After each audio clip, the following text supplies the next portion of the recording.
Hello, कसे आहात सर्व माझ्या बालमित्र मैत्रिणींनो? मी तुमची आवडती कथा आणि मी तुमच्यासाठी घेऊन आले आहे सुंदर सुंदर गोष्टींचा नजराणा. चला तर सुरू करूया आजची सुंदर गोष्ट.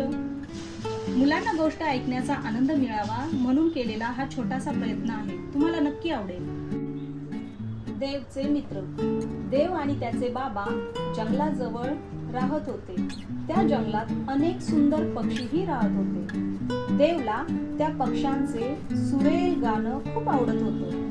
बाबा जेव्हा कामासाठी बाहेर जायचे तेव्हा देव अगदी एकटा असायचा आणि खूप उदास व्हायचा. दूरवर पक्षी गाणं गायचे ते तो ऐकायचा.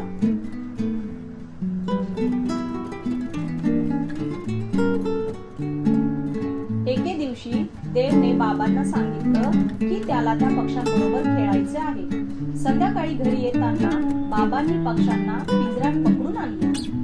देव त्यांना खाऊ घालायचा, पाणी द्यायचा, त्यांची काळजी घ्यायचा, पण पक्षी त्याच्याशी ना खेळायचे ना गाणी गायचे. देवला समजलं की पक्षी उदास आहेत, कारण पक्ष्यांना तर झाडांच्या फांद्यांवर उड्या मारायच्या असतात, पंख पसरून उडायचं असतं, आपले दाणे स्वतःच शोधायचे असतात. दुसऱ्या दिवशी देव आणि त्याच्या बाबांनी पिंजरा उडवला. सगळे पक्षी फर फर करत उडून गेले.